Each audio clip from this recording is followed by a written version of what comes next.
Hello, everyone. Welcome. We're going to get started here in a few minutes.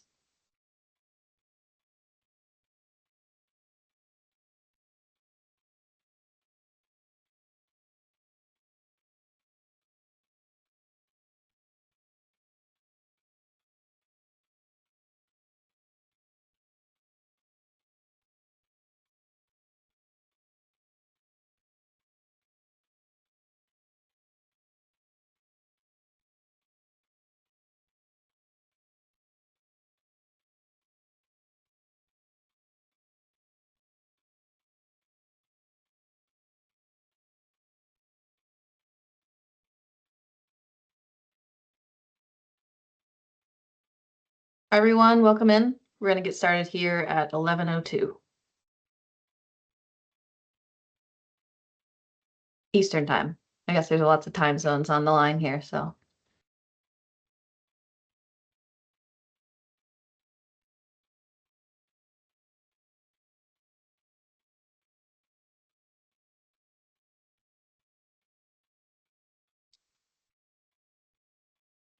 Okay. We're going to let folks keep rolling in, but I'll get started here with my intro before we get to our presenters. So hi, and welcome to the Invasive Mussel Collaborative webinar series. We have an excellent lineup of speakers who have agreed to share their work with us today. Presentations are going to dive into the challenges and opportunities learned through the treatment of zebra and quagga mussels in lots of different ecosystems, lakes, reservoirs, rivers, you name it. We got it covered here in today's webinar. So my name is Nicole Angel. I'm joined by my colleague Sam Tink and Autumn McGowan with the Great Lakes Commission. And on behalf of the IMC, we want to thank you for participating in today's webinar. So before I would turn the presentation over to our presenters, I wanted to provide some background on the collaborative since there's some new faces on the line. The Invasive Mussel Collaborative was convened in 2015 to identify priorities to advance the management and control of Dreissenids mussels to produce ecologic and economic benefits. So the Invasive Mussel Collaborative was convened in 2015 and in 2018 published a management strategy, which is currently undergoing a review process to update actions and objectives to be more measurable. So this revised strategy aims to drive investments, policy, and research that leads to reducing invasive mussels and their impacts across the Great Lakes region. And this strategy is anticipated to be released or later this year in 2026. Okay, so the Invasive Mussel Collaborative has 4 work groups that were convened to make progress on collaborative goals. These include research, coastal site priorities, Dreissenid toxicity testing, and the planning and implementation work group. I'm just going to briefly highlight each of these work groups just to give you a sense of the kind of work that the IMC does. So starting with the research work group, this group was charged with coordinating existing research and developing targeted plans and projects that address Great Lakes management priorities. So you can see here the work group released a mapping tool called the Dreisenid Project Coordination Mapper. And this allows researchers and managers to share their work, collaborate to protect waterways from invasive mussels. So new applied control projects can be submitted directly through the mapper by following the QR code on the screen or that bit.ly URL as well. Moving on to the toxicity testing work group. This group was charged with reviewing the strengths and weaknesses of mussel toxicity control methods used across various labs to both identify and make recommendations to further refine and standardize these methods. The studies reviewed for this work have been compiled into a table, which you can see here, and it really provides a searchable collection of literature for laboratory toxicity and open water control testing methods, and is also available on the IMC's website. Additionally, a manuscript detailing these recommendations can be accessed using the bit.ly URL on the screen. Next, moving into the coastal site priorities work group. This group was charged with reviewing information on where Dreissenids are impacting Great Lakes resources, evaluating sites based on this information, and then developing a system for prioritizing sites for potential management. This work group released an interactive dashboard and map that displays nearshore data from the Coastal Site Priorities Index. This tool is kind of a mouthful. It's called the Great Lakes Experimental Mussel Suppression Site Screening Tool. We call it GLEMST for short because it's a lot easier. And it intends to inform future research and management activities by aiding in site prioritization. Finally, the Planning and Implementation Work Group is charged with developing a research and management roadmap for the site and regional scale mussel control. This group is really building upon the products and outcomes of the other three work groups. They're currently focused on developing a structured decision-making model for understanding uncertainties that exist within the development of specific control tool options. So you can see sort of the complexity of this model shown, which has received a lot of input from various mussel experts across the region, and you can expect more exciting progress from this group over the next year. So today's webinar is part of a communication network facilitated by the Collaborative. The purpose of these webinars is really to promote learning and information sharing on topics of common interest. The webinar will be recorded and archived along with past webinars on the IMC's website. And if you want to learn more about the Collaborative or interested in staying in touch with our communication networks, we encourage you to visit our website and join our listservs. And while we do strive to minimize any tech issues that occur during the webinar, we do apologize for those that might arise. But before we get to our presenters, I just want to cover a few logistical items here. So we have automatically muted all attendees to reduce interruptions. Attendees will remain muted with webcams disabled throughout the webinar. However, we do encourage and will accept written questions from attendees during the webinar. If you have a question, please use the Q&A function to do that. You can see it circled here with that green circle.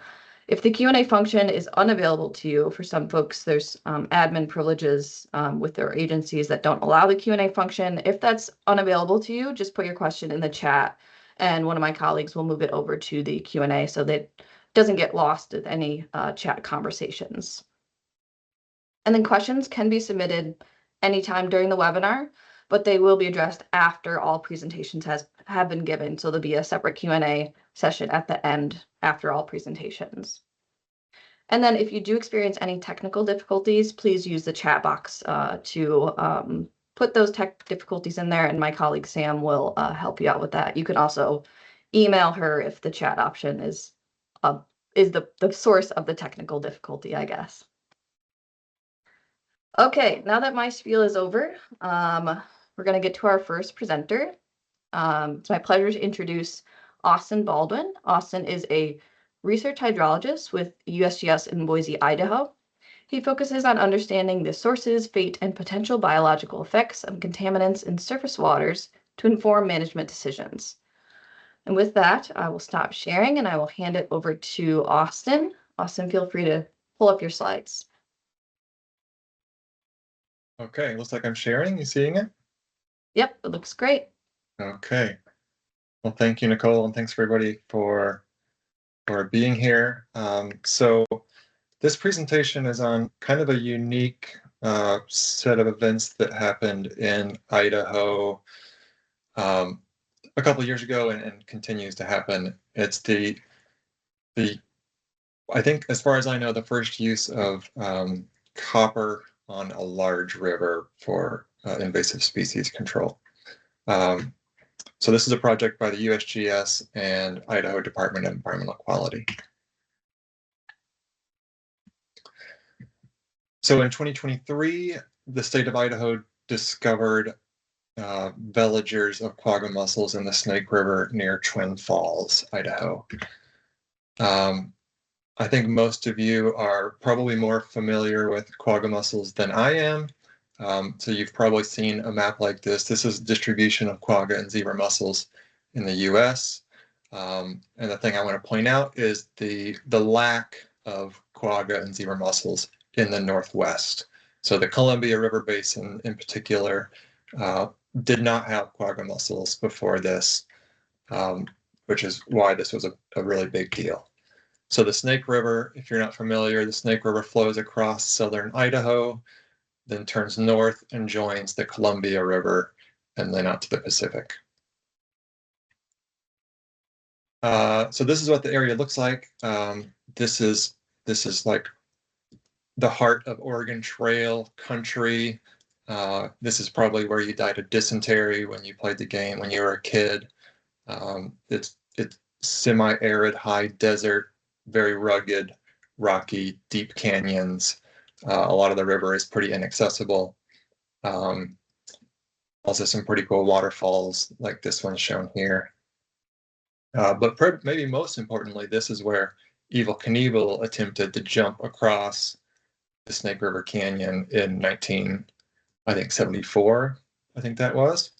There's this little ramp right there.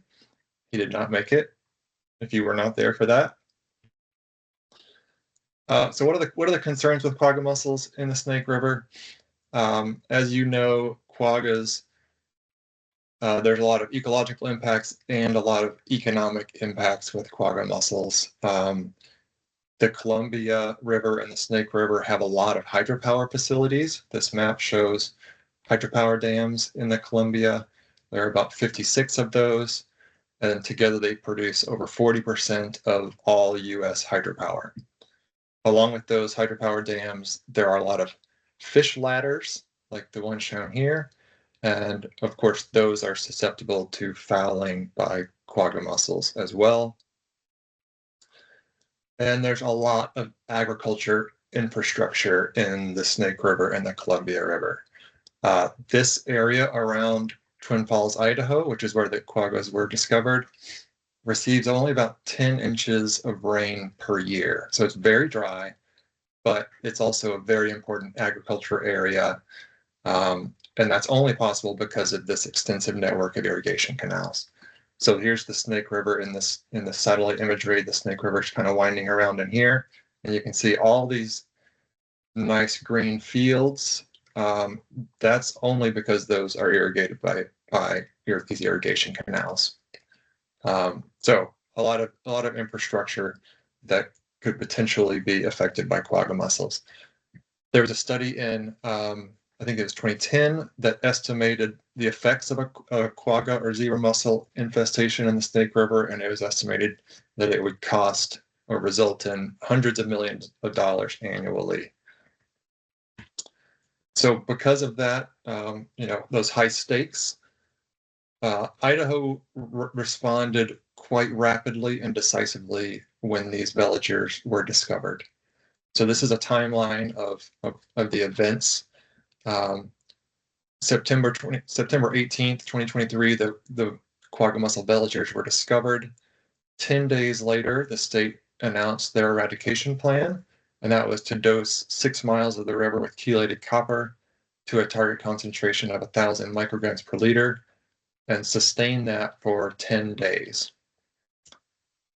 5 days later, the treatment of the river began. So this was a really quick timeline. Once it was all said and done, they had used 46,000 gallons of chelated copper solution, which equated to about 19,000 kilograms of copper. It was so much that it actually turned some of the waterfalls blue because the solution was blue. Prior to this, chelated copper had been used as an algicide in like canals and as a molluscicide in ponds and small lakes or parts of lakes, but it had never been used in a large moving river like this. So how toxic is 1,000 micrograms per liter of copper? This is a species sensitivity distribution curve. So each of these dots is a different species. And these are basically lab exposure results, LC50s. Dissolved copper concentrations are across the bottom and fraction of species affected on the y-axis. So 1,000 micrograms per liter would be expected to affect about 85% of the species that have been tested. So that's what we could expect within the treatment zone. But what about downstream? Of course, this being a river, that copper will be flowing downstream. As it flows downstream, we knew that it would be sorbing to macrophytes. It would bind to sediment and settle out. It would also be diluted by springs and inflows. The discharge increases fourfold in the 28 kilometers downstream, including some really high volume springs. But you know, the fate and the downstream transport of the copper was a big unknown. So with only about a week to plan and execute, our office came up with a couple monitoring goals. One was to try to characterize the transport and fate of the copper downstream of the treatment, and the second was to evaluate the exposure and impacts to the non-target benthic community downstream. And this was not done in a vacuum. You know, this was working with some of the state agencies to identify what were the gaps. You know, they were doing some other monitoring, so we identified the benthic invertebrates as a gap that others weren't going to be monitoring, but it was important because they're the base of the food web. Our approach, so here's a map of the sampling sites. So the Snake River flows southeast to northwest in this figure here. The treatment zone is this pink area here, about 10 kilometers. We had a site upstream of the treatment zone and then sites downstream as far as 104 kilometers downstream. We collected high frequency water samples at 15 kilometers downstream. That's this orange spot that was using an ISCO. I'll talk about that. We collected lower frequency water samples at 6 additional sites, sediment samples before and after the treatment at 7 sites, and benthic macroinvertebrates at 7 sites before and after the treatment. All right, so let's look at some results. First, the downstream exposure and fate of the copper. This plot shows the time series of copper concentrations over about a month and a half time. These are filtered copper concentrations. The colors of these points correspond to the sites on the map. So you see we have our upstream control site is the white triangle. So concentrations at that site were steady near zero the whole time. By the way, this gray box here is the treatment period. The 2 purple sites are within the treatment zone, and at the downstream edge of the treatment zone, we measured a maximum concentration of 930 micrograms per liter, so pretty close to that target of 1,000 micrograms per liter. Then the sites downstream, of course, we saw lower concentrations as we moved downstream. The furthest downstream site that we collected water at was 28 kilometers downstream, and we measured a maximum of 110 micrograms per liter at that site. Here's a similar plot, but instead of concentrations, I'm now showing acute toxicity units, and these are computed from the biotic ligand model. So an acute toxicity unit is simply the observed concentration divided by the toxic threshold level. So a value greater than 1 would be expected to be toxic to sensitive species. So you can see within the treatment zone or right at the downstream end, we measured a maximum toxicity unit of 32, meaning 32 times the threshold concentration for toxicity. And 28 kilometers downstream, this light green, we measured a maximum of 6 times the threshold toxicity. All of these sites remained above a value of 1 for at least 15 days. So based on this, we expected at least some toxicity to benthic organisms, especially the more sensitive species. This plot shows results from our ISCO auto sampler that collected samples at higher frequency. So starting out, we collected every like 8 hours, and then we kind of tapered off a little bit towards the end of the event. But this is a time series of concentrations from that auto sampler. These are total and dissolved copper concentrations here. And the treatment period is shown here. Because this site was co-located with a stream gauge, we were able to calculate daily loads of copper passing by this location. And again, this is at 15 kilometers downstream of the treatment. So keep that in mind. So this lower plot is daily copper loads. It's the green bars. If we add up each of these green bars, we can get the cumulative copper load that passed by this location, and that's this gold curve here. So in total, for the whole event, 11,000 kilograms of copper passed by this location 15 kilometers downstream. If we compare that to the 19,000 kilograms that were used, only about 57% made it this far. So 43% of the copper, settled out upstream or bound to macrophytes upstream, or was taken up by biota. So we estimate about 10% of that was bound to sediments. So here's some sediment concentrations before the treatment in light blue and after the treatment in darker blue at each of the locations. So you can see that the sediment concentrations definitely increased 2 to 8-fold as far as 62 kilometers downstream. Some sites, several of the sites exceeded the threshold effect concentration. That's the TEC shown here. That's the concentration above which effects might be expected, but none of the sites exceeded the probable effect concentration, which is quite a bit higher. So based on these results, we would expect limited toxicity associated with sediment exposure, especially limited to the most sensitive species. Okay, so that's what we expect to see based on concentrations. Let's look at what were the actual effects on benthic macroinvertebrates. These plots show the number of organisms, the abundance of benthic macroinvertebrates before and after the treatment. And they're split up by taxa that were present pre-treatment versus taxa not present pre-treatment. So you see at each of these sites, we see a decrease in the abundance of organisms, some pretty significant decreases.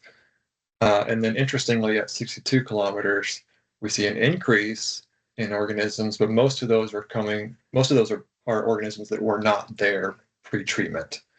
So this might be an example of catastrophic drift, if you're familiar with that phenomenon. We can talk about that later if we have time. So this seems to tell a pretty compelling story, but then we have this pesky control site upstream of the treatment that kind of complicates the story. So the control site, we also saw a decrease in abundance pre to post. So that, this was about, I think, five or 6 weeks between the pre and the post, and this was October to November. So there's definitely a changing season component. The water levels also changed during this period. So, I think there's a few different reasons that can explain this drop, but that, it definitely complicates our interpretation of these data. Perhaps a more telling data set here is the percentage of individuals from tolerant taxa, and that's defined as taxa with a Hilsenhoff biotic index of 8 or greater, if you're familiar with that. So these green bars are the percentage of tolerant individuals pre-treatment, and then the purple here is post-treatment. So you see that the first 3 sites downstream of the treatment, we see a pretty large increase in the percentage of individuals from tolerant taxa. So this kind of raises the question, how long will this last? Is this a short-term thing, or is this kind of a new norm in terms of the community composition? Okay, lastly, fish mortality. We did not monitor fish. The Idaho Fish and Game monitored fish, but here's just a summary of their findings. They monitored fish before and after the treatment. They reported 100% mortality in large-scale suckers, northern pike minnow, and yellow perch, as well as 100% mortality in white sturgeon. There were about 48 white sturgeon they were, residents to this part of the river, and all of those were killed. However, largemouth bass, bluegill, and green sunfish seemed unaffected by the treatment. So, both here and in the benthic invertebrate data, there definitely seem to be, different reactions from different species. Some species were definitely affected, and others didn't seem to be so much. So, did it work? Short answer is no, and at least not completely. A year later, the state reported again that they had detected veligers in the same area. So they repeated the copper treatment and actually moved upstream a little bit into an upstream reservoir where I think it's probably likely that the quagga mussels were introduced in the first place. This is a picture of the copper solution tanks being offloaded from a truck. So again, for the second treatment, October 2024, we again went out and did pre and post sampling. And actually, in 2025, the state again found veligers and has now done a third treatment as of last fall. They think that they're making progress, but they haven't quite yet claimed eradication. So with that, thank you for listening, and maybe we'll have questions later on.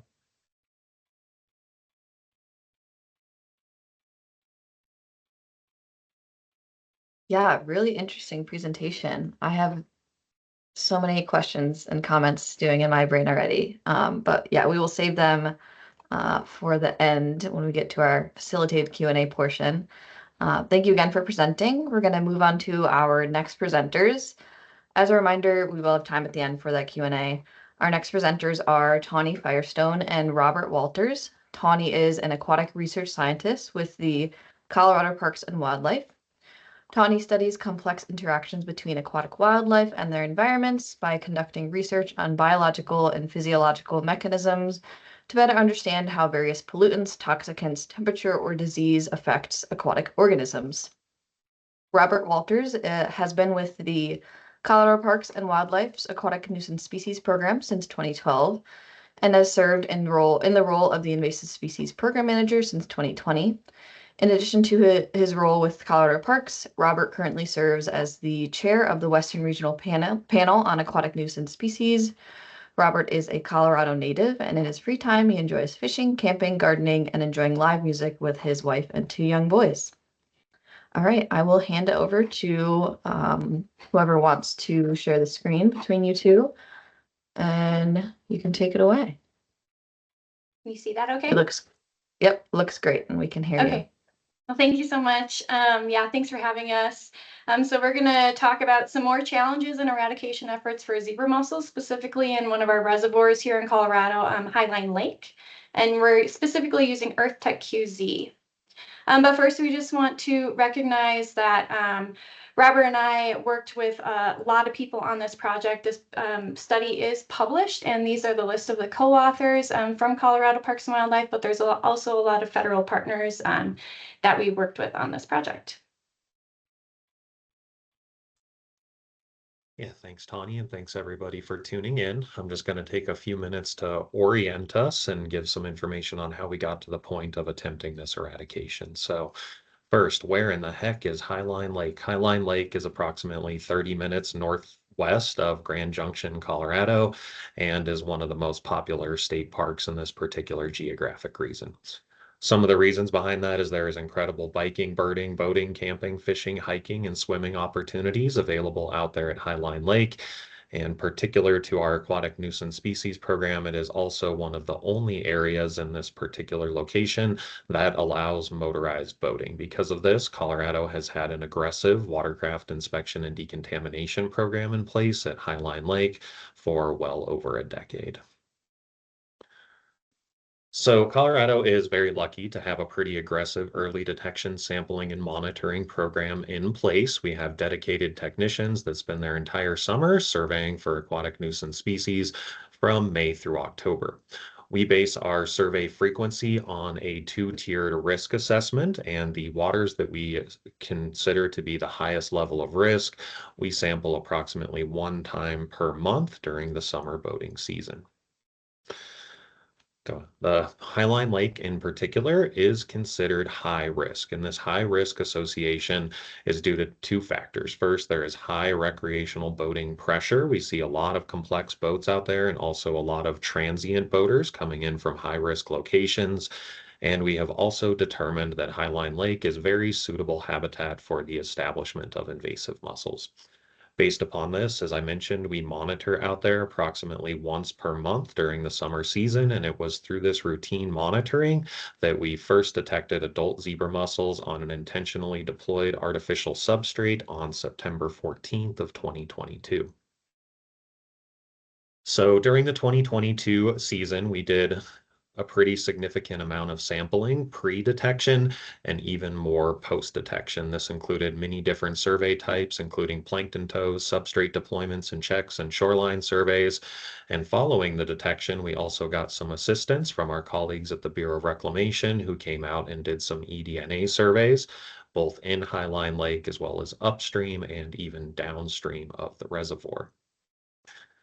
I call out the upstream portion of the reservoir, the government Highline Canal. This is a really important part of the system because the water in Highline Lake ultimately comes from the Colorado River. The government Highline Canal delivers that Colorado River water into Highline Lake. The water from Highline Lake is then ultimately discharged through another water here that we refer to as Mac Wash. The water from Mac Wash then ultimately confluences with Salt Creek, which is critical habitat for several threatened and endangered fish species, and then ultimately that water ends up back in the Colorado River. So we did an incredible amount of surveying out there after this detection, and ultimately what we identified was 4 locations where we had adult zebra mussels. Those are the west boat ramp, the east boat ramp, a patrol dock, and then a couple of zebra mussels were found downstream of Highline Lake. Unfortunate to find these out there, but considering everything that we knew at the time, we made the determination that we were going to go ahead with this eradication effort. Some of the key considerations we made before implementing this treatment was the fact that Highline is a relatively small reservoir. We have no water in or out from November to April due to the fact that it's associated with that irrigation system. We had a relatively small population numbers, and just as importantly at this time, we had no evidence of an upstream population that may be reintroducing mussels into the reservoir. With all that in mind, we made the determination to attempt this eradication to first limit the spread of invasive mussels to other locations in Colorado, ideally eradicate mussels from Highline Lake altogether, and we hope to do this while also minimizing impacts to non-target organisms in the reservoir and also where the water ends up in the Colorado River. And with that, I'll turn it back over to Tani to tell you about how we did that. Thanks, Robert. So onto our methods. I do just want to mention once again, this study is fully published in the Management of Biological Invasions. So I don't think we're going to be able to cover everything in 20 minutes. So if you're interested in more of the details, please feel free to look that up. So Highline Lake, when it is full, has a surface area of 153 acres, a volume of about 7,120 acre feet. And knowing this, we kind of thought this was a little too much water to deal with and to have any success in an eradication attempt. So our managers lowered the lake level by about 30 feet for over 60 days. And 2 main purposes were served by this drawdown. First, mussels were exposed to multiple winter freeze-thaw cycles on the edges to hopefully induce any kind of initial mussel mortality. And the second, the volume of water required for the treatment with EarthTech QZ was reduced to use less product to try to achieve our desired results. So after the reservoir was lowered now to a surface area of 56.5 acres and a volume of 533.9 acre feet, we conducted some studies to do bathymetry data points and to estimate the volume of water to determine the correct EarthTech QZ dosage. So bathymetry points were collected with a raft and a flat bottom boat throughout the reservoir. We did have some partial ice cover during the mapping efforts, and so our senior biologist risked his life on some thin ice and drilled some holes through the ice and threw a transducer down to get some of those points near the dam, which is on that southernmost part of the lake. Shoreline points were collected from the front of a beach raft when the shoreline was too muddy to walk, and then also by foot in some of the dry areas. A quick overview of EarthTech QZ. So if you're not familiar, it is a molluscicide designed to target Dreissenid mussels. The active ingredient is a formulation of copper sulfate pentahydrate combined with an acid, and it's delivered in a cupric ion form to make it more biologically available to the target mussels and minimize precipitation from the water column. Among the few studies at the time of our project, which was about 14 that used this product, there were only 3 successful long-term eradications that were achieved in lakes where they treated at least 50% of the lake. Other studies were less than 10% at the time. And I just want to point out that the label does state that applications must be within 14 days apart if treating multiple times, and that no more than half of the water body could be treated with EarthTech QZ, so that 50% is your limit. Acute toxicity to non-target fish species for Highland Lake was a concern in the first treatment, as it is a sought-out lake for bass fishing, crappie, and some trout fishing. Since toxicity is increased by certain water quality parameters, including low pH, low dissolved organic carbons, or low and soft waters, we measured these values at Highline Lake, which showed that we have a relatively high pH, roughly 4 milligrams per liter dissolved organic carbon, and very high hardness. So when we're evaluating our copper treatment in Highline Lake, to make sure that we didn't hit any of these non-target species, we had to look beyond just hardness and pH-based factors to understand what dose we wanted to use. So we looked at the bioavailability of copper by using, similar to Austin, a biotic ligand model to see how the dissolved organic carbon and other ions might shield the mussels from copper. Essentially, high DOC and other ions shield the mussels by competing with the mussel for copper binding sites, which reduces the copper's toxicity. So by using our local water parameters into this model, we established a site-specific final acute value of 54 micrograms per liter. And this gave us a precise toxic threshold. And any concentration essentially above this 54 micrograms per liter value was confirmed or thought to be lethal to aquatic species in Highline Lake. But beyond water chemistry, temperature is a pretty important factor in copper's effectiveness in lower temperatures, which lead to lower organismal metabolic rates. For mussels, this means reduced filtration and respiration, which translates to lower total uptake of the copper. And so this is essentially why, if you read the label of EarthTech QZ, it recommends applying treatment only when water temperatures exceed 7 degrees Celsius for at least 14 consecutive days. And this window just ensures that mussels are active enough to be susceptible. However, we were operating under a strict logistical constraint because the canal, as Robert mentioned, was shut off, meaning there was no water flowing in or out of Highline Lake. So we had this unique closed system window for an eradication effort. And of course, this forced our 3 applications within this treatment into the cooler months here in Colorado between February and March. While most of our temperatures were below the ideal metabolic threshold of that 7 degrees Celsius, again, that opportunity just to treat a stagnant, contained body of water was a trade-off that we had to manage.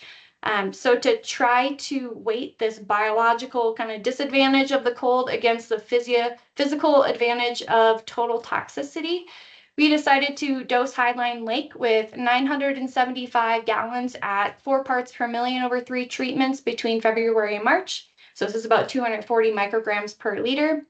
And additionally, we chose this value because we did conduct a short bioassay with sensitive fish species in Highline Lake prior to treatment and concluded that that 240 micrograms per liter was a relatively safe level for some fish species, yet potentially toxic to the mussels. So how did we apply? Well, the EarthTech QZ was applied over 3 treatments, again, February to March of 2023, to ensure that we had toxic concentrations and it was maintained throughout the treatment period. So the first and second application included 4 boats. The third application used only 2 boats.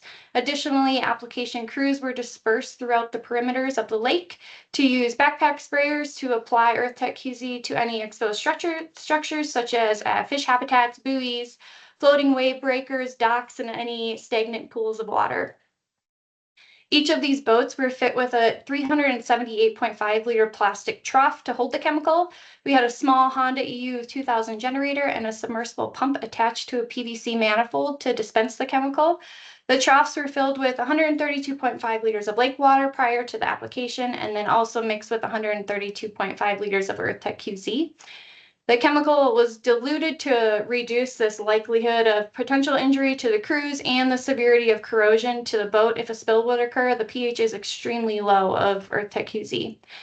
Additionally, we had some submersible pumps that were allotted to dispense 265 liters in approximately 15 minutes during application to allow the crew time to monitor the volume and the spatial application across each treatment zone. And then boats were directed to dispense EarthTech QZ traveling 2.32 kilometers per hour per pass. So these passes, each boat completed 5 application passes throughout the treatment zone. For the first, we applied 600 gallons, and then the second treatment, we applied 175 gallons to treat, again, 50% of the lake. So then each of these passes for each boat was either 0 to 10 meters from shore for pass 1, 10 to 20 meters from shore for pass 2, 20 to 30 meters from shore for pass 3, 30 to 40 meters from shore for pass 4, and then for pass 5 was that 40 to 50 meters from shore. We had some shallow mud flats in the northern coves of the lake that had to be treated from a raft because depths were typically less than 1 meter.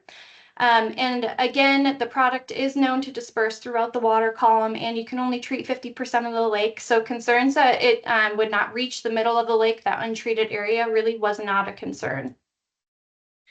Now, during the third application, we applied EarthTech QZ to just the outer margins of Highline Lake. So we only used 2 application boats and 3 passes where we applied an additional 200 gallons. And these amounts were to ensure that we held toxic concentrations just throughout that treatment period.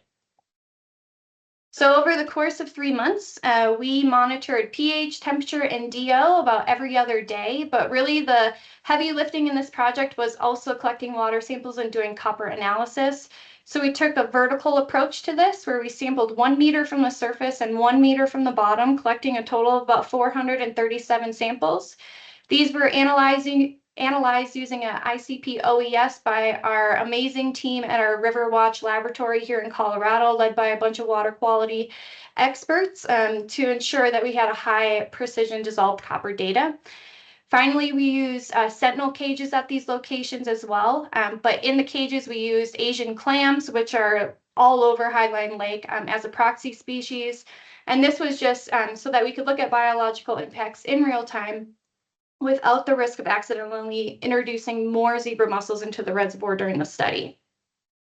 So on to some of our results. You've seen this figure already, but based on our data collections of temperature collected usually in the mornings to early afternoons, during our first application, it was only over that 7 degrees Celsius for 2 days straight, 3 days over that 7 degrees for application 2, and 10 days for application 3 before the lake started to dilute below lethal levels as it began to fill again and the canal turned on.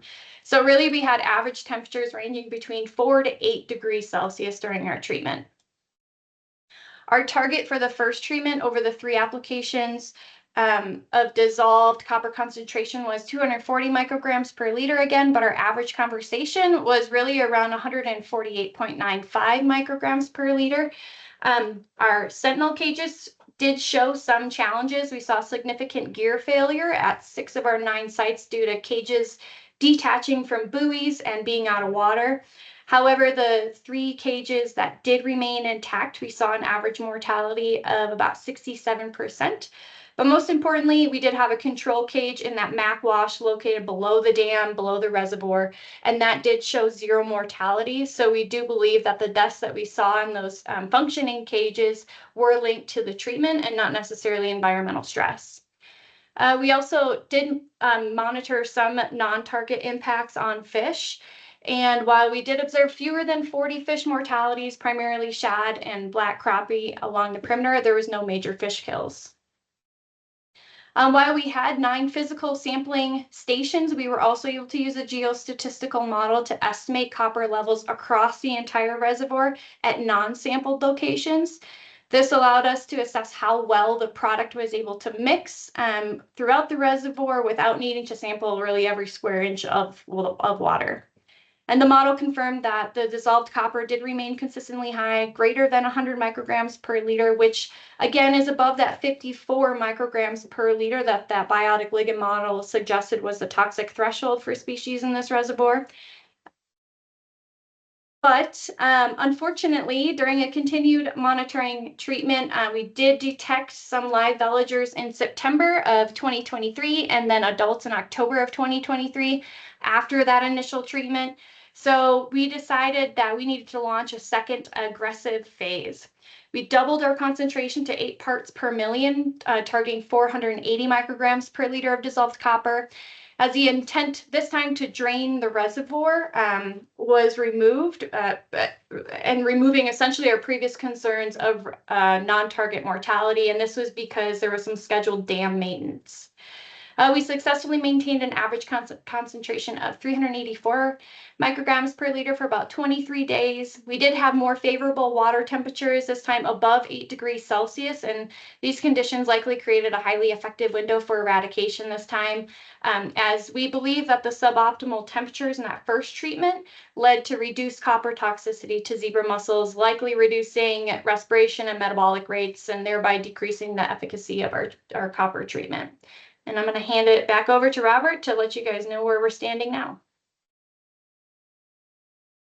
Thanks, Tani. So the only things I think are really worth sharing about our monitoring post-treatment in 2023 is when we did that first treatment, we really struggled to maintain those target concentrations over that 4-week period. When we treated in the fall of 23, we anticipated very similar behavior, but that is not what we saw. In fact, we saw the concentrations very steadily and slowly decline over the course of a 4-month period. It took almost 4 months before we got below those aquatic life standards and were able to discharge that water towards the Colorado River.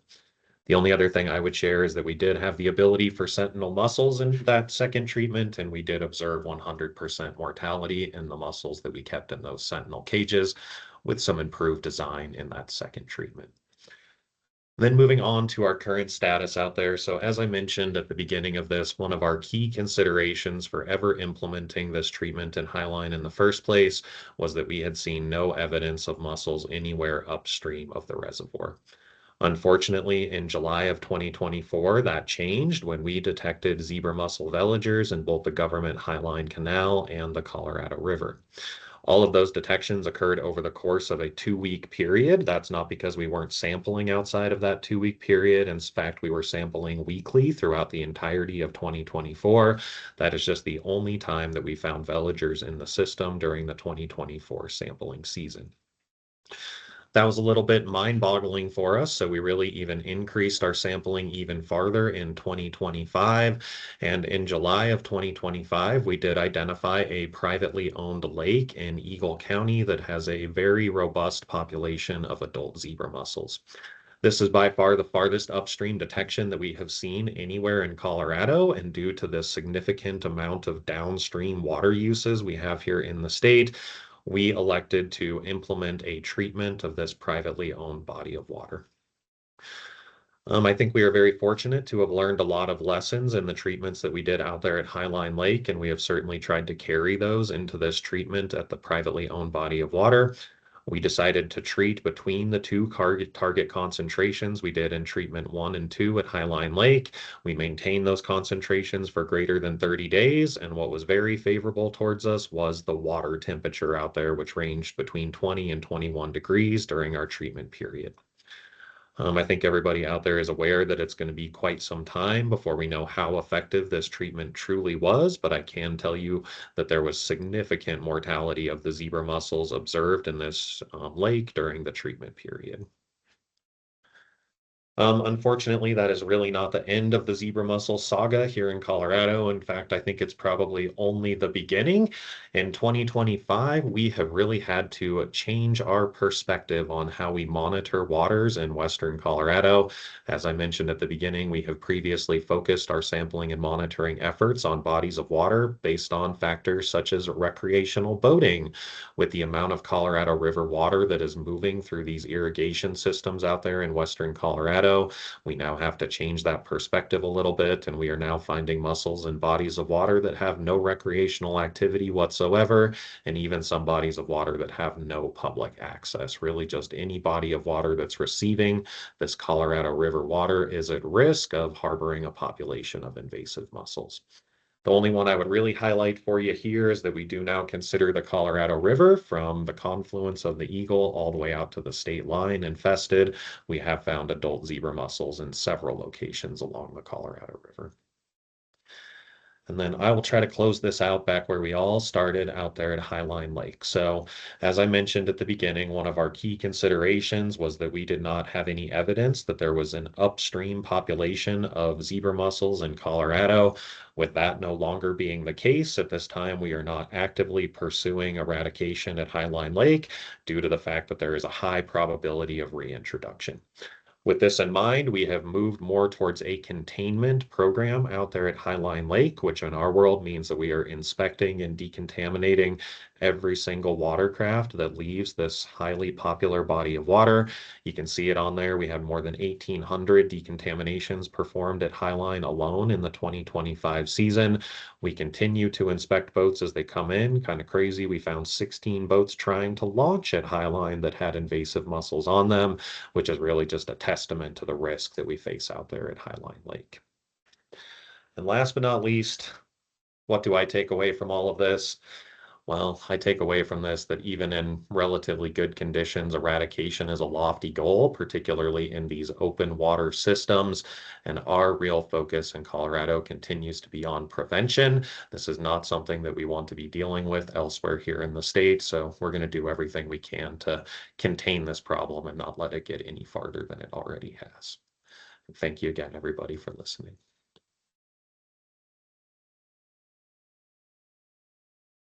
Thank you, Tawny. Thank you, Robert. That was really insightful. It's very interesting to see how things are different out west versus the Great Lakes region. Speaking of that, we will move on to a presenter based in the Great Lakes region. Our next presenter is Olivia Neffler. She's a PhD student with the University of Minnesota's Aquatic Invasive Species Research Center, otherwise known as MASERC. Her research focuses on AIS management and ecosystem responses with an emphasis on zebra mussel population dynamics and whole lake control strategies. Her work focuses on long-term monitoring, applied management techniques, and collaboration with state, federal, and local partners to develop methods for controlling zebra mussels. With that, I will give it away to Olivia. Awesome. Stop Thanks. sharing. All right. Can you see that? Yep, looks great. Awesome. Okay. Well, thanks for that introduction, Nicole. So I am the last one to go here today. So some of this might be a little bit of redundant information, but I am here to kind of present on the work that we are about to do. So something that's a little different about my talk today is we're kind of preparing for a low dose copper treatment.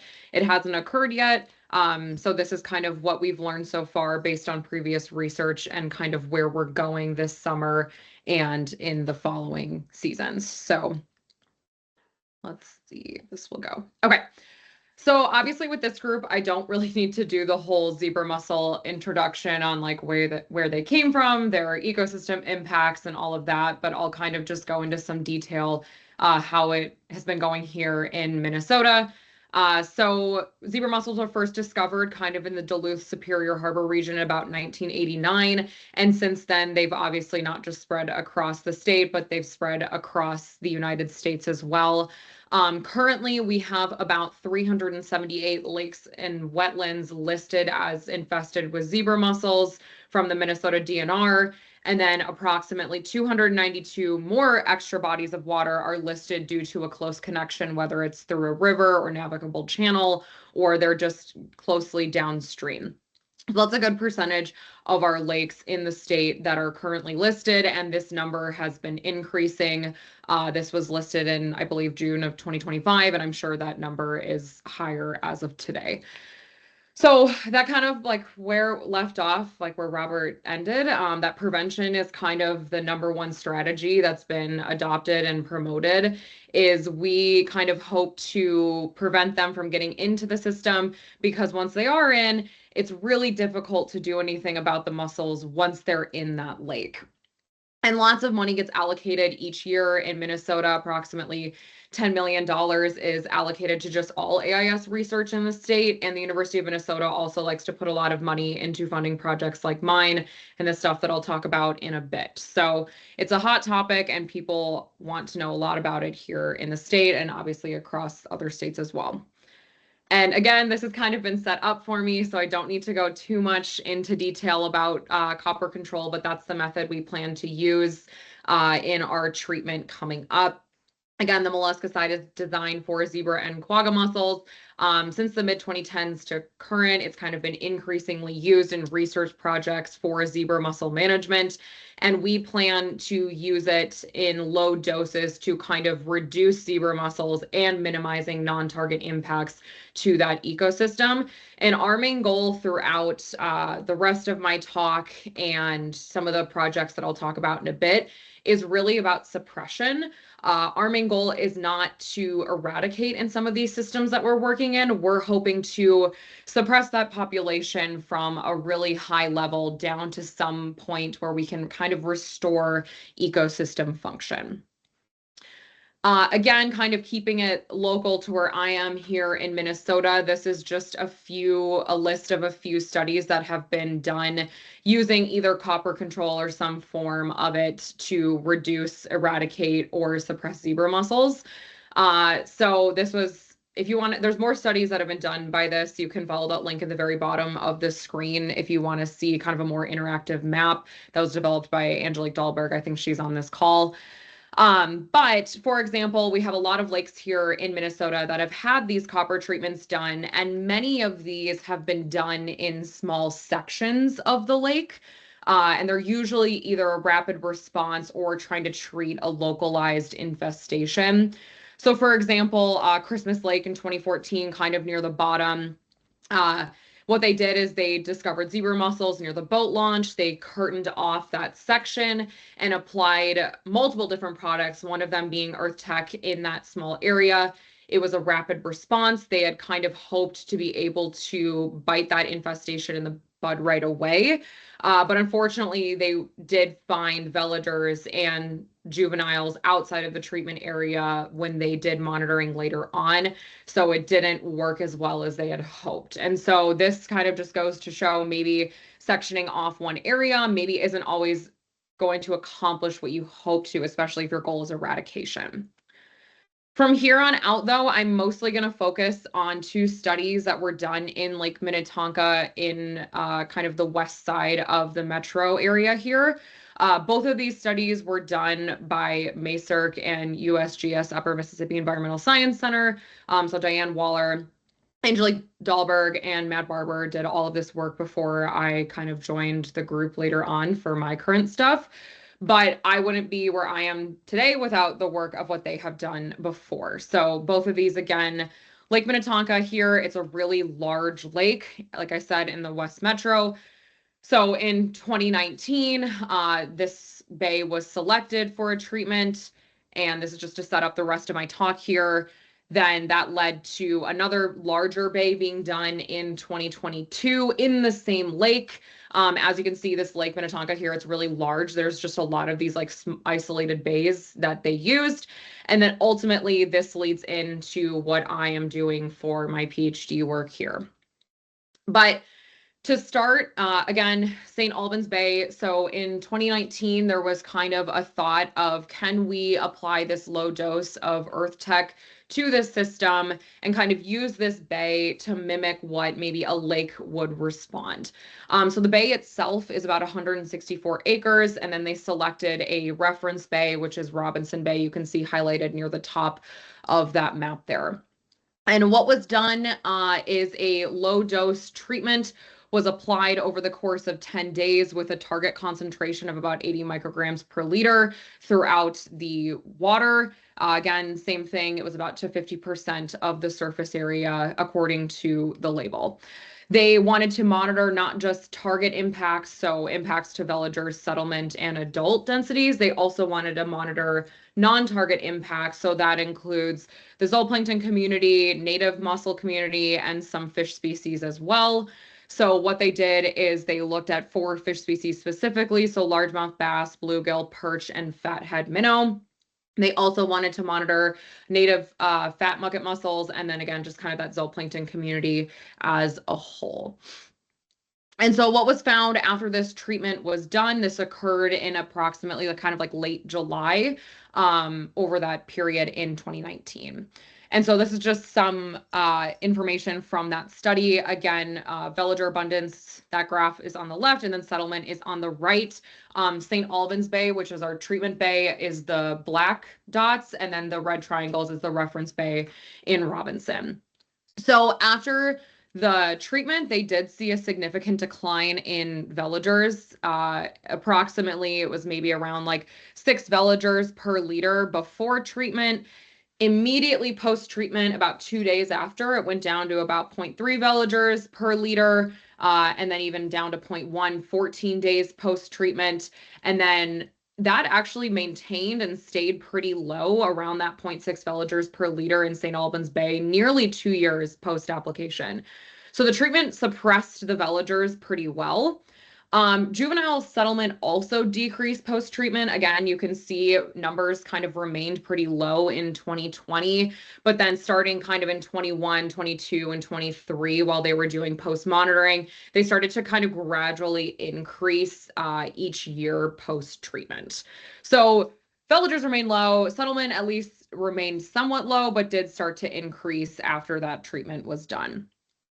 In terms of non-target impacts, for fish communities, they did pretty well. The only one that experienced a little bit of mortality was the fathead minnow. Again, the thought though is some of these fish species were in cages, so it's unclear maybe if it was due to the copper or if it was because these fish were stuck in cages for a period of time. Fat mucket mussels did pretty well. They didn't have any mortality in the treatment bay. The only deaths that occurred actually were in the reference bay where there was no copper applied. And then in terms of zooplankton diversity and abundance, it decreased immediately post-treatment. However, approximately 30 days, 60 days, and especially 1 year post-treatment, that community rebounded to levels that it was at pre-treatment. And so this bay in itself, they declared, and I would declare successful. It suppressed the population while minimized those non-target impacts. But something that kind of arose more questions was, can we do this on a larger scale? What happens if it's a more complex bay? And where do we kind of go from here? Can we lower the dosage? And so that's where Maxwell Bay entered the conversation. Again, it is still a bay within Lake Minnetonka. It's just larger. It's approximately 300 acres. And then that north arm was selected as, again, a reference bay. They reduced that concentration to about 47 micrograms per liter and then did a similar application, 4 applications over 12 days, and then monitored similar metrics. So villagers, settlement, and adults monitored similar non-target impacts. And again, what they saw here was a little bit different than in St. Albans. Again, treatment occurred in 2022 for this one. So 21 is your pre-monitoring. Red, orangish color is your Maxwell Bay, and North Arm is in the blue. So that's your reference. What you can see from settlement is after that treatment, settlement in Maxwell Bay did dramatically reduce in treatment year. However, it kind of started to rebound back immediately 1 year post, maybe kind of around back to pre-treatment levels. In terms of villager densities, that dashed line you're seeing in the center panel in the bottom right, that's again when treatment occurred, kind of late July, early August. It did reduce some of the villagers compared to pre-treatment levels, but they still remained in the water column kind of afterwards and later on populations seemed to kind of rebound after that. And they did see similar non-target impacts as well, or minimal non-target impacts as they did in St. Albans. And so all of that to say, there were still kind of a lot of lingering questions when it came to what we wanted to do next.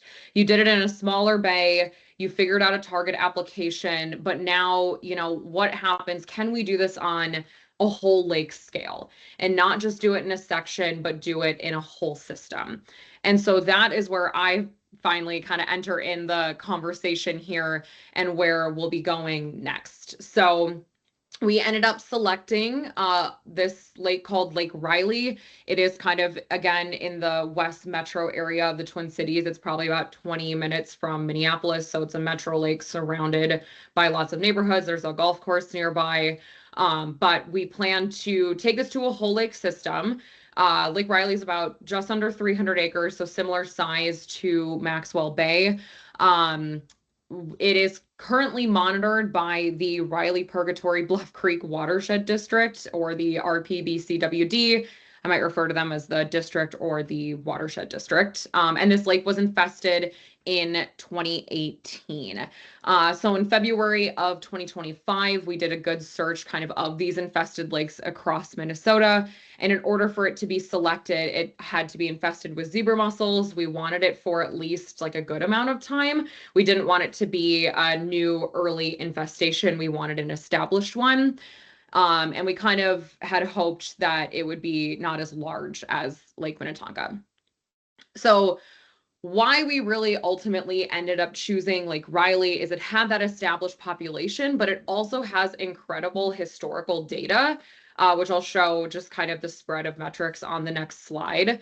But this allowed us to be able to understand not just our own sampling immediate pre-treatment, but it allowed us to get a better understanding historically of where this lake had been. We wanted it to be a closed system, so we wouldn't have any navigable channels to potentially threaten like reinfestation from a lake upstream, maybe change our results. We wanted it under 500 acres just because that'd be pretty expensive to treat a lake that large. We wanted public access and support. And a really beneficial thing that was for choosing Lake Riley is the watershed district has about 4 to 5 other lakes in their district that they are monitoring regardless of whether we are there or not. So we kind of have an easy reference system to be able to compare both an infested and an uninfested system. And so this is just a few of the metrics that Lake Riley has and the starting year of collection. So whether it's monitored by the watershed district or the pollution control agency here, we have a wide range of metrics to be able to understand what this system looked like, not just immediate pre-invasion, but what has historically looked like. So when we're trying to promote restoring ecosystem function, we can actually quantify that because we can see what the lake looked like in 2000, 1990, even like we can really understand what it looked like. So kind of home stretch here, again, because we haven't really had any results from this yet because we're preparing to do treatment. So like I said, in 2025, we selected the lake and selected our metrics and what we wanted to begin monitoring. We're working closely with the Minnesota DNR to be able to collect and monitor zooplankton and macroinvertebrates. We're looking at seki, we're looking at chlorophyll, we're looking at phytoplankton, plants, all levels and life stages of zebra mussels. So this is a pretty ecosystem-based project. We really want to be able to understand all non-target impacts to every part of the system. In 2026, we drafted a permit and submitted it, and this was the first time a permit has been approved for a whole lake copper treatment here in Minnesota, so this was pretty big. You can see we had to fill out a lake vegetative management plan because there is not currently a permit to be able to control zebra mussels. An interesting fact is we also had this submitted by the district. So that was something that we also wanted to have an aspect of this project is that it is as real world as possible. So once the system has been treated and once we are done monitoring, we're able to present this as an opportunity for other managers, watershed districts, lake associations, and whatnot to show that this is a real world example of how you would go through this process of getting a lake treated. Currently, like I said, we are preparing for treatment this summer in either late June or early July. This is just some temperature data and villager density data from our first summer. We were not able to get out on the lake until a little bit later, just due to some logistics and lake selection and getting approval. So we didn't hit the water until late June. And I think this was an odd summer for that lake. It seemed like villager densities peaked really early on in the season, even kind of before some of these surface temperatures really peaked. And we plan to do our treatment based on kind of either villager densities being at their peak and or surface temperatures being at their peak as well. So we don't know if this will be the case this summer. The lake oddly had a harmful algal bloom in early June, so we don't really know if 2025 is just an odd year and it'll follow more of a similar pattern to the timeline of the other bays in Lake Minnetonka. And for our treatment plan, again, our main goal is suppression. We're not planning to eradicate because we want to restore that ecosystem function by also suppressing, or excuse me, reducing non-target impacts. We plan to do a 3-week treatment window with approximately 110 parts per billion. We're kind of hoping to up that dose a little bit compared to St. Albans and Maxwell Bay. And that dose was kind of selected based on the results of the biotic ligand model, which has already been mentioned. The problem is we didn't take any DOC measurements from last season. So this is kind of an estimate from some back calculations using DOC measurements from like 2010. So this number will probably change after we take some measurements this summer early on. And treatment expectations, we really hope to kind of be able to follow what we saw in St. Albans Bay to maintain that suppression for at least 2 years post-treatment. We hope to maybe see an increase in some of those healthy macroinvertebrates, so some that are less tolerant to pollution. We hope to be able to have that zooplankton community and richness to at least maybe stay the same, if not increase and change. Unfortunately, when we did a dive survey back this summer, we didn't find any live native mussels. We found only dead shells. However, when I spoke with the Lake Association, they claim to see muskrats pulling them out on shore and eating them. So I don't know if there's any live ones in there. If there is, hopefully, maybe we'd be able to restore that population or open that up for them.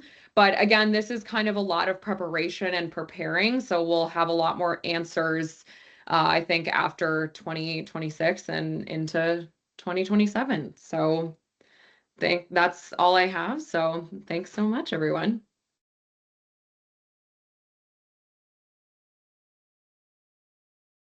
Awesome. Thank you, Olivia. Really interesting work. I've followed this project through all the phases of it, so it's interesting to see where it is now. And thank you really to all of our presenters. Let me share my screen here. We're going to move on to answering any questions that folks have. As a reminder, please use that Q&A function to submit your questions. And I think we did have a few that I've rolled in already. So, let me just reload this here. Okay, our first question, I believe, is for Tawny and Robert. What time of the year was the drawdown, and subsequently the temperature of the water? Were the velugers monitored in the discharge, and could it have potentially increased risk of infestation from the discharge downstream, I believe is the question. Sure, Robert, do you want to take that one?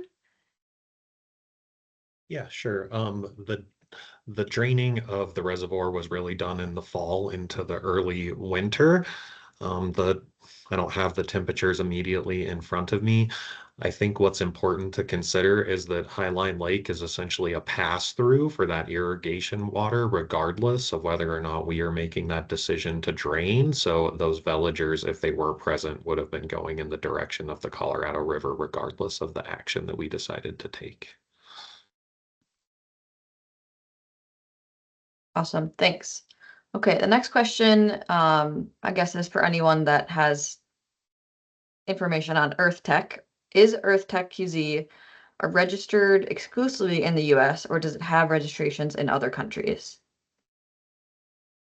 I did a quick Google search. So according to Google AI, It looks like it's registered with the EPA for the US, and then there are some SDS sheets and product labels for Canada.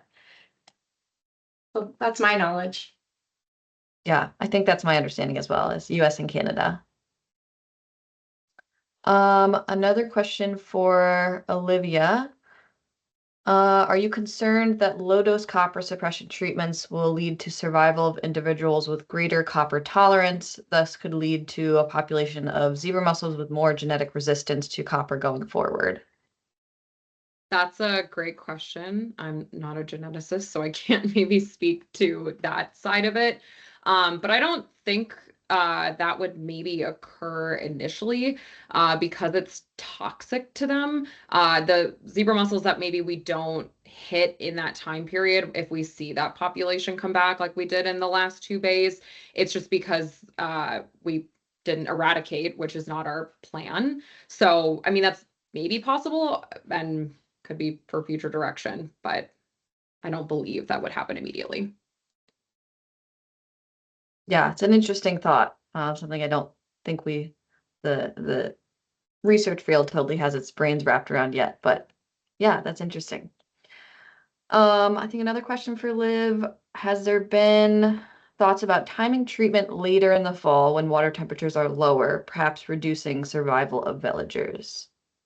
Yep. So the reason we chose to do when we're doing it in kind of like late July is because we're trying to hit those post-spawned adults. Like our goal is to not hit the adults as hard as we can, but if we can try and wipe out those newly spawned villagers and kind of hit those maybe exhausted adults, we might be able to see some kind of hit a 1-2 punch there. Okay, and I don't see any other questions in the Q&A right now, but I did have a question, something that we think about as the Invasive Mussel Collaborative. A lot of researchers are thinking about public perceptions related to these types of treatments. So for any presenters, really, what sort of public perceptions have you experienced with treatments, or anything in that realm? What have you noticed? What's good advice in that field?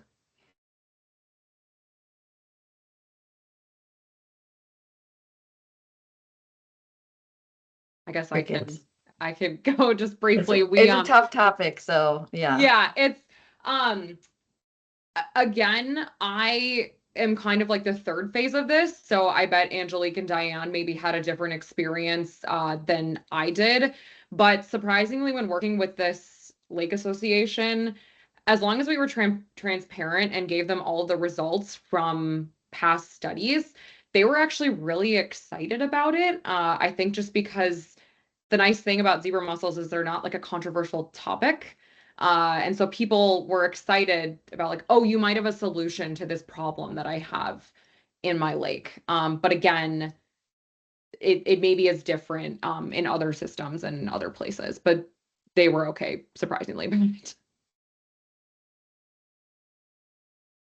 I'm not sure I have any great advice, but what I would say about the public perception in Colorado is that it has been highly variable depending upon the group that is providing feedback. I mean, we certainly have members of the public that have been disappointed, and the loss of the fishery has certainly been a consideration and a topic of discussion out there in the area.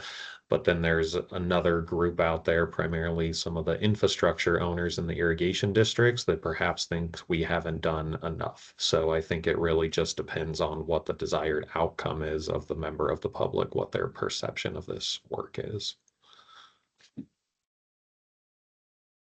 Yeah, that makes sense. We've had a few more questions roll in here. One for Colorado Parks folks. Recommendations for preventative measures that ranches can use for irrigation systems, pumping water from the river into private ponds to feed irrigation systems.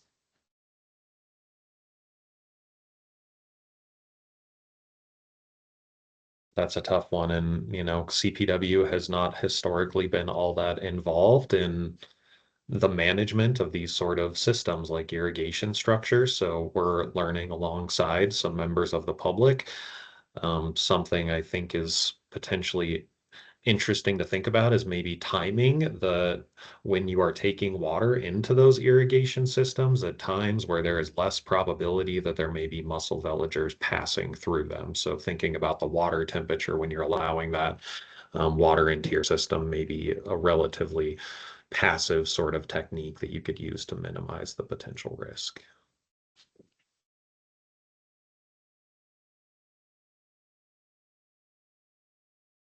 Our next question is for Austin. Based on your accumulation of copper and sediments graph, will you repeat the estimates you have for adsorption of copper? Do you have intent to look further into the future? Yeah, good question. And I didn't have time to get into it, but we monitored sediment before and after the second treatment, and again before the third treatment. And we do see the question was like, do we see a buildup over time in sediments, or with the spring flush, does it all get washed downstream? And we do see at several sites a buildup over time. Looking at the pre-treatments from year to year, we are seeing higher concentrations now than we were before the first treatment. As far as future plans, we are kind of out of money for monitoring. So right now we don't have any future plans for monitoring. But that may change depending on how things go. But I guess I would put out a call if anybody is interested. I don't know if there will be another treatment, a fourth treatment this September, October, but there might be, and it's a pretty interesting topic if anybody's interested in a study. There are a lot of questions that could be looked at. Yeah, definitely. Another question came in for you, Austin. Can you remind us of the time between macro invert collections? Do you have confidence that the macros were alive upon your collections, particularly at downstream locations post-treatment? Yeah, that's another great question. And that was one that we were worried about too. We didn't want to collect and count, macros that were dead. So we talked about, so that the time interval was, we waited a month post-treatment. And we talked with the lab folks. We were sending these to a lab here in the Northwest, eco analysts, and they were, they felt like most of these organisms would basically fall apart pretty quickly after dying. So the ones that they were getting, if they're intact, they felt pretty confident that they were alive at collection. And of course, a lot of the ones we could see when we were putting these through our sieves, and we could see a lot of animals alive. So I think it's possible that some of them were not alive, but I think most of them, I think were alive upon collection. Yeah. Awesome, thanks. This question is, has anyone been able to use copper in a once through cooling water treatment application?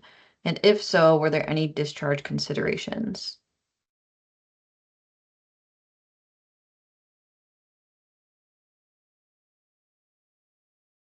And this isn't my area of expertise. I'm not quite sure what a once through cooling water treatment system is.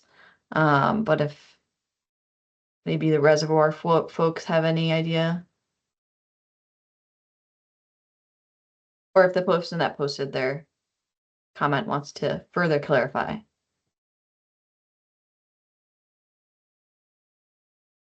No, we can wait for that and move on to the next question. What happens to copper concentrations after treatment, rates of dissipation, etc.?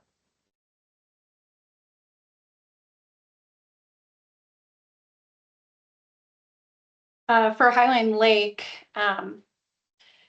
it's not an organic, so it's not going to break down as you would hope it would. Right? It's a metal, but it will bind up to some substrates. But we did see some levels lower over time. It did take some time, but we also, since we lowered the levels of the lake, as it was filling, it was also diluting the copper before it started spilling over the dam. So we were able to use that effect.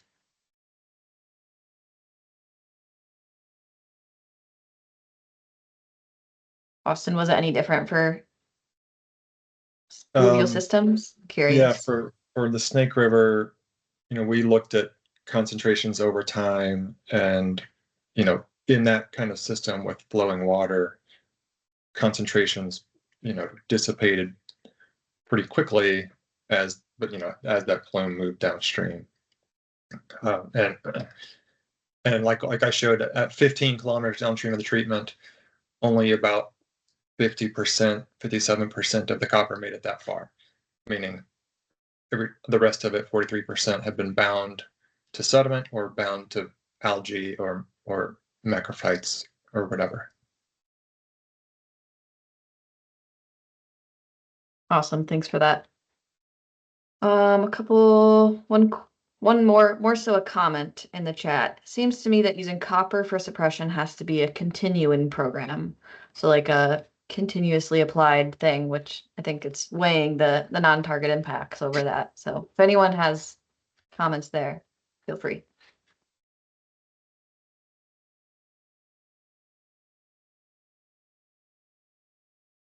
Yeah, it seems to me like it comes down to what is the goal? Is it suppression or eradication? I was looking at the concentrations that Tony and Robert and Olivia were presenting versus the concentrations they were using in Idaho, and they were pretty different, right? Idaho's target concentration was 1,000 micrograms per liter, which I think Olivia's was around 100.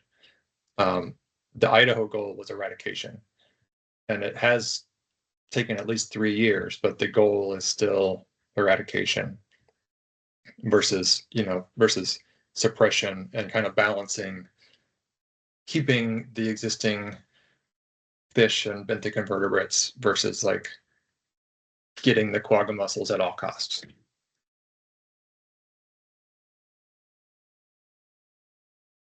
I would agree with that. It just depends on your goal, and I think that's something also that we've had a lot of questions from the public and lake associations is, okay, like how often do you have to do this? And again, it just depends, I think, on what you're trying to do. Like if we can keep that population suppressed to from what it was in its boom and in its peak, then we would say, no, maybe you don't need to retreat. But if it does surge back up, then sure, maybe you could. But I think those are some questions that we're still trying to answer, as well as like how often would you have to do this, even if your goal was eradication or suppression. I think too, just to keep in mind, Robert, jump in too if you want, but at least in Colorado, we have a lot of water rights. So Highline Lake, all that water doesn't just belong to us. So we can't continually treat that. There's a lot of irrigation and water exchange between a lot of our bodies of water. So we can't really continual treat. But also it's just expensive, as Austin said. I don't have the number in front of me, but it was pretty high. So I don't think that's sustainable. Yeah, the other water uses is a really great point for us, Tawny, and even beyond irrigation, we have other uses downstream of Highline Lake, such as people that are watering sheep and other livestock, and some of that livestock um, has varying, what's the word I'm looking for here? Varying responses to lower levels of copper in solution, particularly sheep, as an example, have a pretty low tolerance to copper in water, and we have some of them watering immediately downstream of Highline, and we had to do a lot of communication with those livestock producers when we were doing these sorts of treatments. And to Tawny's point, we can't just tell them you can never use the water from Mackwash again for your livestock. That's just not a sustainable solution for us or those users. Yeah, that makes sense. A lot of things to consider when moving forward. We are just at about time, so I'm going to once again thank all of our presenters and everyone that joined for today's webinar. As a reminder, the webinar will be recorded and posted on the Invasive Mussel Collaborative website in the next few days. If you have any additional follow-up questions, comments, feel free to reach out to us at the Great Lakes Commission. We can get you in contact with the presenters or any other sources that you might need. And I hope everyone has a great rest of their day. I'm going to close out the webinar, and thanks again. Thanks, everyone. Thanks, everyone. Thank you.